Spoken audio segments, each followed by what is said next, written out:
Hello, writers! It's Megan Barnhart. I'm coming at you live from my Facebook page at Megan Barnhart Writing.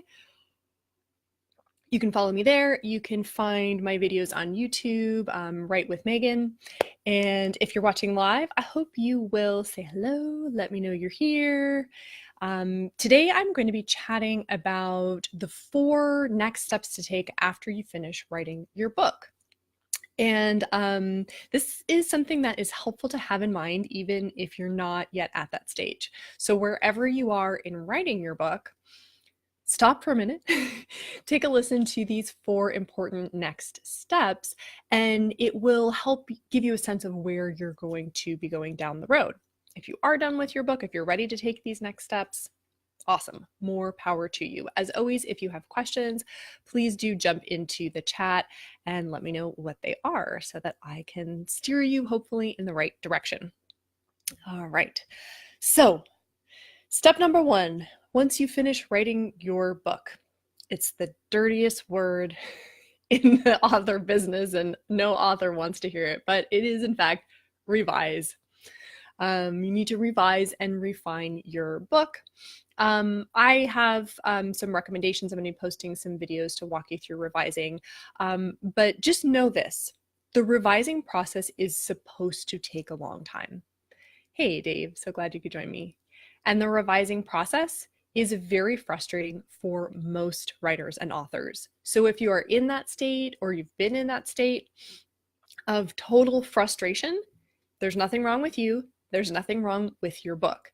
This is a very hard process to go through because you wrote the book, right? And so if you would have made it better already, you would have, or you might be asking, well, what should I change? And it might feel a little bit overwhelming. Some of us come into revising and we start slashing and burning. So again, I'm gonna be making a video specifically about revising to give you some tips for that. But just know it's coming. You have to go through that stage. And yes, it's difficult for almost all writers. So it's okay. If it's difficult for you, totally normal. You're totally fine. At a certain point, you will have revised to the best of your ability. You'll be looking at your book going, I'm not saying it's perfect, but I don't know what else I can do to make it better. And that's when you're ready for stage number 2. And that is putting your book in front of some other people. So most of the time we talk about these people as beta readers, but beta means second, right? It's like alpha, beta. So the idea is that you've already had at least one person read your book who isn't you. That might have been, somebody who is a writing buddy or you're in a critique group with. Maybe you haven't had one person read the whole thing from front to back, but maybe you've had other people, helping you with specific parts. And that's great to do at the during the process of writing and during when you're still revising to get ideas from people who are reading the raw stuff. But then you get to this stage 2 and it's time to put your book baby in front of the eyes of some real readers. Now, the best beta readers are people who read and enjoy the genre that you write in and who are thoughtful readers, who are willing to give you some feedback and be, specific about what's working for them and why, and, what is working less for them and why. A great place to find those beta readers is in Facebook groups. Right? There are so many writing groups that you can join. I'm in a ton myself, and each one has a different flavor. You might find groups that are specifically for people who read and write in your genre. Bonus. Hey, Diane, so good to see you. If you find readers who are already digging the kinds of books that you write, then they're going to be effective beta readers for you. When you find some people who are willing to read your book, you want to make sure to hit them with some questions. You don't just want to hand over your book and say, is this any good? So, there are some specific questions that I like to ask, and I'll go ahead and list those. But there might also be specific things you want to know. If you're having a doubt or a worry about your book, this is the time to bring that up with people. So some of the questions I like to ask are, were there any parts that just dragged on for you? Any parts where you felt bored? Were there any parts that just kind of flew by really quickly and you're like, wait, I barely got into that scene and then it was over? Were there any characters who seemed unbelievable or whose motivations you didn't understand? Did the ending feel satisfying? What was a part that you really loved? What was a scene that really got your attention? Those are some kind of basics about how they enjoyed the story. Hey, Omi, so glad you're here. But again, what are you worried about? And I'll give you a little trick I like to use when I'm putting questions to beta readers. You might be really worried that chapter 5 is dragging on and on and on. But if you say to your beta readers, does chapter 5 drag on and on and on? What you're doing is kind of planting that seed. And then somebody who's reading is reading with the idea, oh, this chapter is slow and it drags on and on. Maybe that's not how it would have struck her if you hadn't have given her that idea. Do you know what I mean? So the power of suggestion is something to take into account. So instead of saying, does chapter 5 drag on and on in your opinion, why not just say, were there any parts that dragged on, any parts that felt slow? So you can take your concern and you can kind of translate it into a larger question. The advantage there is you're not planting the seed, you're not suggesting, and maybe there are places that don't feel draggy to you, but do feel draggy to readers, and you'll find out about them. Omi, how's your writing going these days? Haven't chatted with you in a bit. All right, so that's stage number 2. Stage number 1 was you did all the revising that you knew to do. Stage number 2 is you send it out to beta readers with these questions. In stage 3, you get the writing back and you make your revisions. And then, when you're doing those, you really have to think about what do I want to change? Your readers might tell you things that they want to see that are different, but you may not want to change them. And this is a great time to go back to the mission statement for your book. What was your intention in writing? If you're writing a thriller and a beta reader comes back and says, oh, it was too scary, you might say, well, good, I want this to be really scary. You might not be the perfect audience for this book, but I want it to be like pull the covers up over your head kind of frightening. So you have to decide which choices you're on board with making and which ones you're not. Side note, when you're making these changes, this is a great time to work with a coach, because you might get some feedback and go, oh yeah, I totally want to do that, but I don't know how. So beta readers are awesome for giving you some what's, like what should I change, what's not working, what is working, and a coach is somebody who can help you do the how. So if you're at that place where you have the feedback, but you're not sure how to put it into action, then reach out to me, DM me, or just comment on this post and let me know if you'd like to hear a little bit more of what coaching looks like. Okay, so that was stage 3. Oh, Diane says she's a huge seed planter. I am as well. That's why I know this lesson well. Like I'll say, oh, did you think that paragraph such and such was this way? And people go, oh, well, I didn't, but now that you mention it, I'm like, oh no, now I have no idea. Is it really coming off that way? Or did I just like put my idea on somebody else? So yes, I'm a huge seed planter. That's why I need that advice myself. Okay, so stage 4 is now finally sending your book to the editor. Hey, Richard, good to see you. Now, this might feel like it's coming kind of late. Like you might have thought, oh, I'm finishing my book and right away I'm sending it to the editor. I don't recommend that. Here's why. An editor is a really specialized part of this journey, part of this process. And editors tend to cost, a fair amount of money, and rightly so, because what they do is something that we as authors can't do for ourselves. Even if we are really good at writing, even if we're good at story and grammar, I cannot edit my own books. I don't even try. It would just be too painful. And if you want to know who my awesome editor is, send me a note. I would be happy to recommend him. But this is a place where we absolutely need somebody outside of us to look at our book and to help us see it a little bit more objectively. So you If you can at all budget for an editor, I definitely recommend it.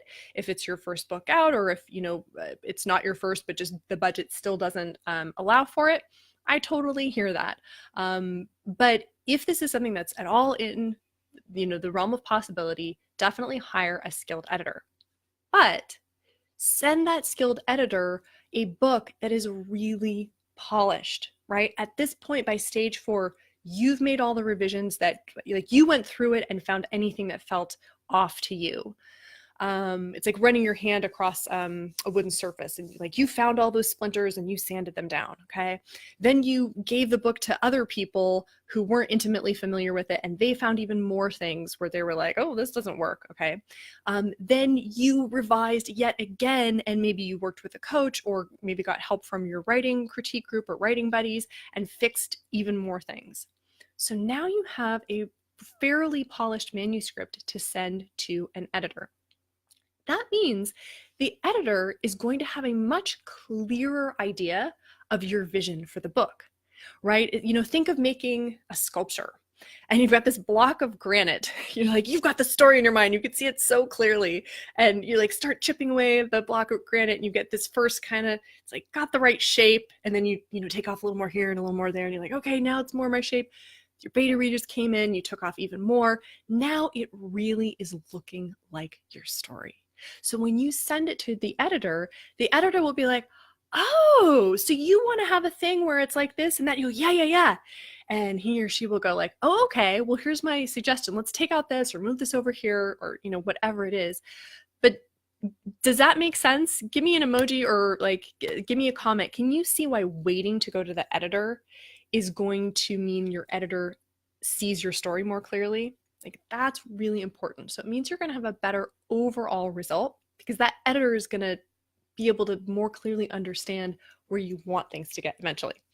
On a practical note, you're going to spend a lot less money, because it will mean fewer back and forths, right? The more polished your story is, the fewer rounds of revisions you need to go through.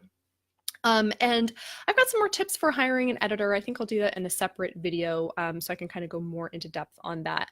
So note to self, Megan, revising video, editor video. Okay, thank you, Megan. I've got Post-its here. I should probably go that route. What would I do without Post-its? I don't know. I don't know how I would survive. All right, so let me recap the 4 stages that I just talked you through. The first one was you need to revise. And yes, it does take a lot of time. It does take a lot of energy. But again, I'm going to be sending out some tips for how to do it in a way that doesn't drive you bonkers.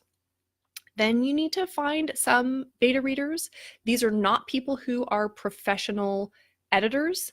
They don't need to be. They just need to be people who enjoy reading the kind of genre you write and are able to give, cogent feedback and be specific about what they liked and didn't like. And then you're doing another round of revising, so that you are taking any feedback from them into account, and your choice. You're the author, but figuring out what you want to do with the comments you got. Then finally, stage 4, you're sending to an editor. If you're working with an editor at a developmental stage, this is another place where a coach can be helpful. If you've gotten some feedback about what to do and you're not sure how to do it, you're not sure how to implement it, that is a place where a coach can be helpful. And I'm happy to be that coach for you. You can DM me, or you can even sign up for a clarity session right from my page if that feels like the stage you're at. So let's see. When we said, should every book go to the developmental editor? I always have a hard time making every and no statements, because I tend to dissect things. But no, not necessarily, because you might be working with a critique group or a coach to write. When I work with authors long-term on, getting the whole book down, I do a lot of the jobs of a developmental editor. So that is refining your story, refining your character arcs and motivation, looking at events and making sure the order makes sense, thinking about theme and how it all ties together. So you may not need to work with a separate developmental editor if you're already working with somebody as you write. But then you definitely want to send to some, a line editor who will help you sort out your prose. I actually love working with good editors because I learn about my writing. I'm seeing the same comment again and again. I'm like, oh, that's a weird habit that I picked up somewhere down along the line. Like, why am I writing sentences like that? I don't know, but thank goodness for Lloyd for catching them. So Omi, I hope that answers your question. You won't always need a developmental editor because you might do a lot of that developmental work as you're writing if you work with a coach or you work closely with writing buddies or a critique group. And then when you have that final manuscript that's come back from beta readers, you'll be able to send it off for a less in-depth edit. There are different layers of editing, which I'll cover in the video I do. All right. Oh, thank you, Diane. She says, I highly recommend a clarity session. It helped me. I thought I knew my story, but after the session, it's like I went from strangers to family with my story concept. Oh, thank you. It's so cool because when I work with authors, they tend to know their stories really well and they know their characters, but they're also like used to thinking about them in certain ways. And when I come in and I'm not in that space, like I'm not living in the story, I might just see things that are like hard to see when you're in the midst of it. It's like when somebody new walks into your house and maybe they notice like a picture that's been on your wall for years that you kind of tune out. You don't even see it anymore. They're like, oh, what a cool picture. Like, oh yeah, I forgot I had that picture up. It's just a new set of eyes. So yeah, it was so fun to work with you, Diane. All right, I will wrap for now. And thank you so much for watching. If you found this helpful, please do share it with another author. All right, take care, everybody. Have a great rest of your day.